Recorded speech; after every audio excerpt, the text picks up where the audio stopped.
Halo anak-anakku semuanya, apa kabar? Semoga sehat ya. Di rumah tetap sehat dan tetap semangat untuk belajar. Kali ini pelajaran agama. Tahu kan apa yang mau suster tanyakan pertama? Ayo, pasti ingat ya. Siapa yang bangun pagi berdoa? Siapa yang bangun pagi berdoa?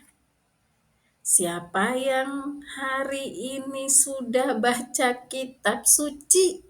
Nah, suster yakin pasti semua melaksanakan tugas bulan Mei ini dengan sangat baik. Suster, saya lupa. Oh my God, lupa lagi, lupa lagi. Ya, kalau lupa, bertobat. Jangan besok di jangan diulangi maksud suster. Besok melakukan yang lebih baik ya. Oke, hari ini kita mau ngapain ya? Siap-siap ya anak-anak. Walaupun buku agamanya dikumpul nggak masalah ya.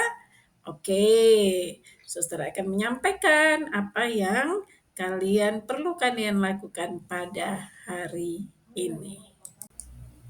Oke, semua udah siap kan ya? Suster akan mengulang kembali pelajaran kita ya pada semester 2 ini antara lain adalah doa dalam gereja Katolik ya.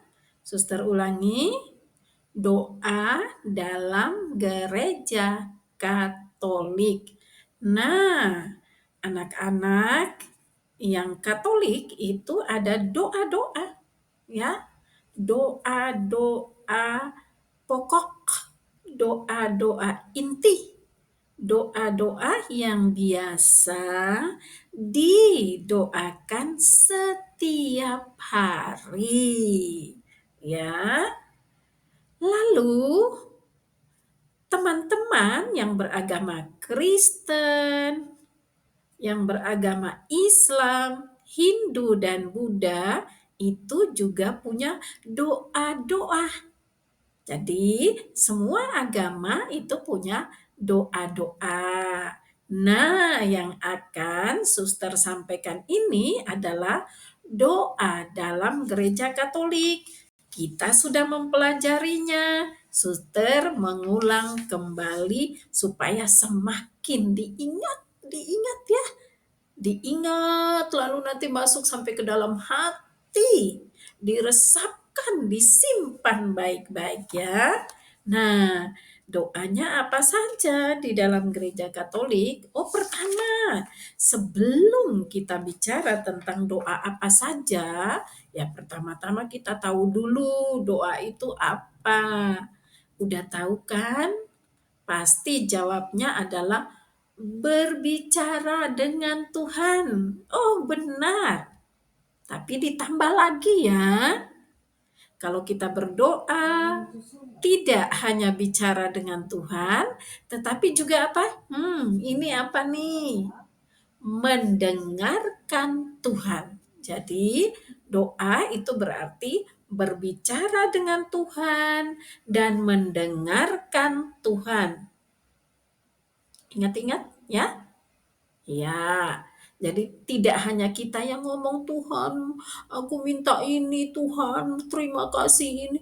Tetapi ada waktu diam sejenak, lalu diam hening, mendengarkan Tuhan. Itu bicara di dalam hati kita, ya. Itu arti doa. Nah, itu yang pertama, ya. Nah, anak-anak, doa-doa apa saja yang sudah kita pelajari? Ya, doa-doa dalam agama Katolik, yaitu satu, apa ini? Tanda salib, ya. Satu tanda salib. Ketika kita membuat tanda salib, kita menyebut nama Bapa, Putra, dan Roh Kudus. Amin ya. Itu pertama tanda salib. Yang kedua apa? Yang kedua adalah doa yang diajarkan oleh Tuhan Yesus, yaitu doa Bapa kami. Yang kedua doa Bapa kami. Yang ketiga doa apa? Yang ketiga adalah Salam Maria. Dan yang keempat yaitu yang kita pelajari terakhir adalah apa? Kemuliaan. Nah, yang anak-anak pelajari itu sudah lebih dari 4 loh. Anak-anak sudah berdoa rosario, doa novena, dan masih banyak doa lainnya. Namun 4 ini adalah doa-doa yang pertama kali dipelajari. Ya, suster ulangi, tanda salib. Satu, dua, Bapa kami. Tiga, Salam Maria. Empat, kemuliaan. Ingat ya, kita sudah pelajari semuanya, bahkan lebih dari itu. Ya, itu 4 doa yang kita pelajari dari agama Katolik. Nah, anak-anak, tadi dari 4 tadi suster jelaskan dulu ya. Yang pertama yaitu tanda salib. Tanda salib itu selalu dibuat sebelum dan sesudah berdoa. Ya, mengawali doa buat tanda salib, mengakhiri doa buat tanda salib. Nah, tanda salib, kita membuat tanda salib supaya apa? Supaya kita ingat akan siapa? Ingat ya anak-anak, yang disalibkan itu siapa? Ya, ingat akan Yesus yang disalibkan. Yesus disalib, untuk apa sih Yesus mau wafat di salib? Waktu itu anak-anak udah menjawab loh bahwa Yesus disalib itu karena Yesus sayang sama kita. Supaya dosa-dosa kita dibersihkan, ditebus. Nah itu gunanya kita membuat tanda salib ya. Untuk mengingat atau mengenang Yesus yang disalib. Nah, terkait dengan tanda salib, kita juga waktu itu mempelajari bagaimana perjalanan Yesus sampai disalib, ya, yaitu yang kita sebut jalan salib, jalan salib. Perjalanan sampai Yesus disalib, yaitu jalan salib. Masih ingat ada berapa perhentian jalan salib? Nah, diingat-ingat kembali ya, berapa perhentian jalan salib. Nah, ini nanti dicari ya di eh, puji syukur. Boleh dicari di Google ya, ada berapa perhentian jalan salib. Nah, itu tentang tanda salib. Oke.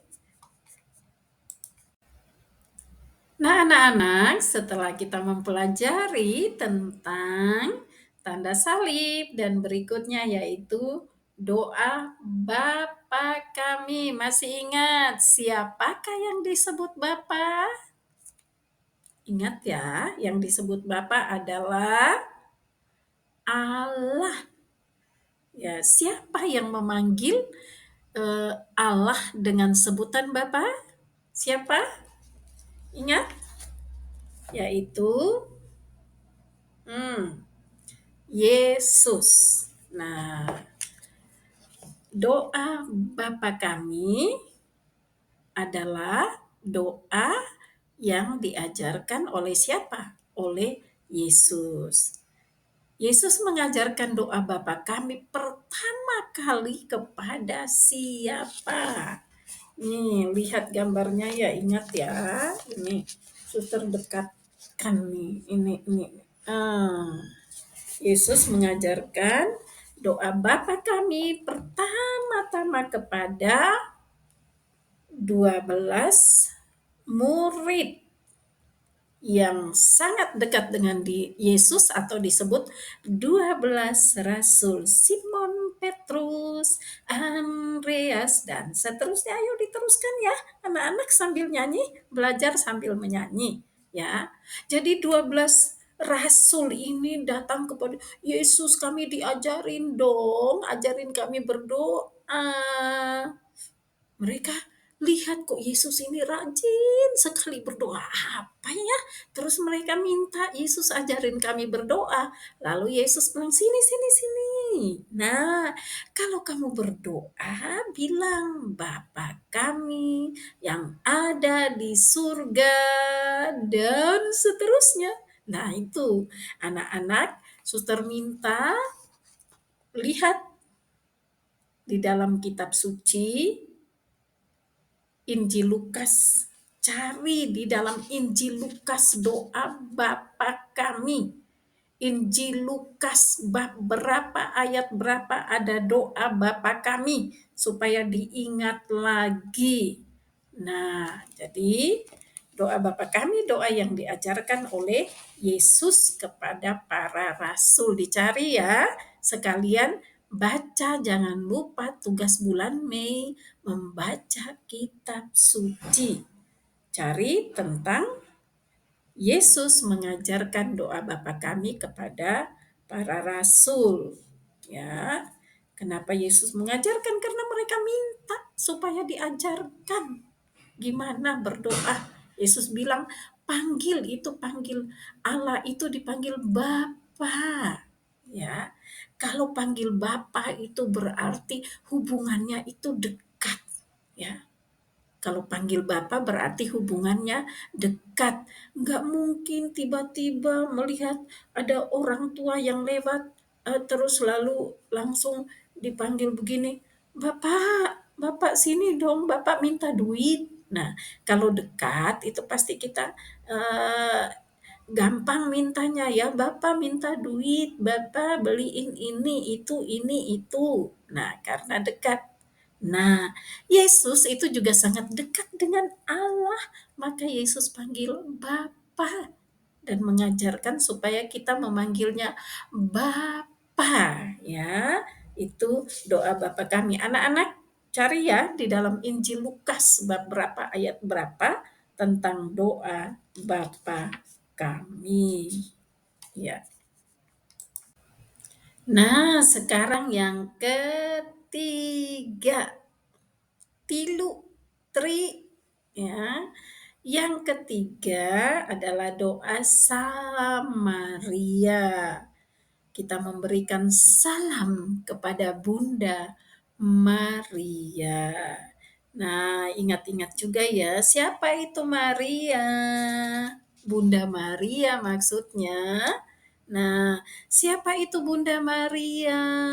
Nah, anak-anak juga bisa baca dalam Injil Lukas.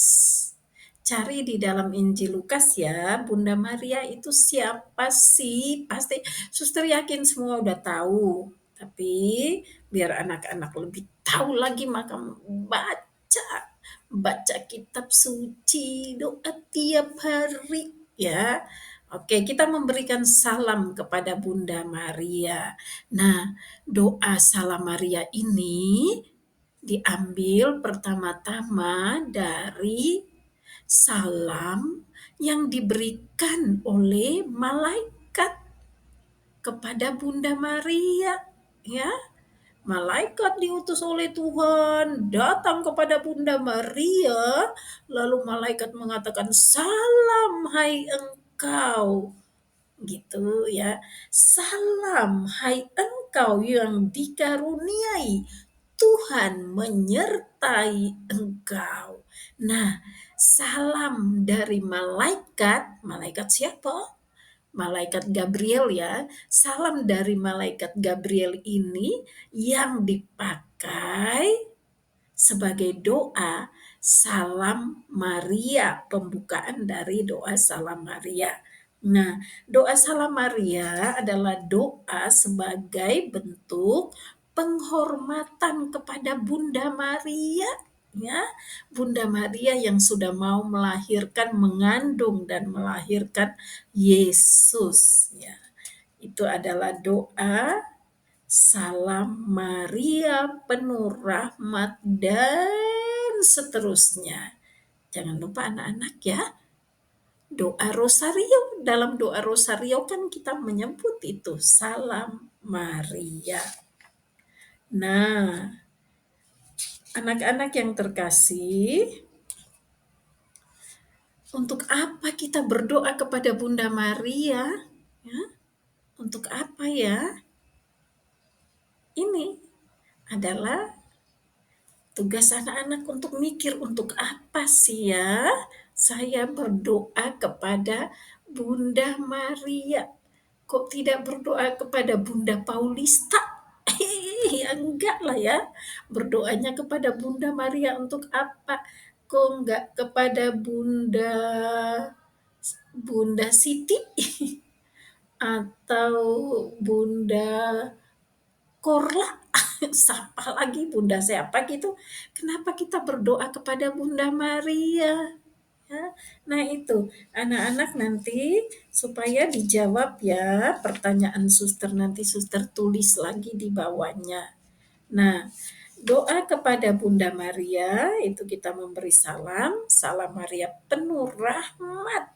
Artinya Bunda Maria itu orang yang benar-benar penuh dengan rahmat. Tuhan sertamu, Tuhan selalu menyertai Bunda Maria. Terpujilah engkau, terpuji. Kita memuji Bunda Maria, ya. Itu suster udah jawab di situ ya. Nah, nanti yang lainnya kalian teruskan. Untuk apa kita berdoa kepada Bunda Maria? Tadi suster udah sebut tuh. Yang lainnya ditambahkan ya anak-anak ya. Karena kalian sudah mempelajari tentang doa Salam Maria. Nah, sekarang yang terakhir. Yang terakhir adalah doa kemuliaan. Coba anak-anak mengulang doa kemuliaan. Kemuliaan kepada Bapa dan Putera dan Roh Kudus. Amin. Ya, kemuliaan namanya kemuliaan. Doa kemuliaan berarti apa? Berarti kita memuliakan. Siapa yang dimuliakan? Ya yang tadi kita sebut itu, yaitu apa? Bapa, Putra, dan Roh Kudus. Atau yang kita sebut apa anak-anak? One, two, three. Tunggal Maha Kudus ya. Tunggal Maha Kudus. Mengapa tri? Karena ada satu Bapa, dua Putra, tiga Roh Kudus. Tritunggal. Tunggal itu apa? Satu. Karena Bapa, Putra, dan Roh Kudus adalah satu. Satu kesatuan tidak bisa dipisahkan. Ya, tidak mungkin kita berdoa Bapa, Ibu, kakak, adik, kan tidak. Yang kita sebut adalah Bapa, Putra, dan Roh Kudus itu jadi satu, nggak dihilangkan satu pun. Maka satu tunggal, satu kesatuan.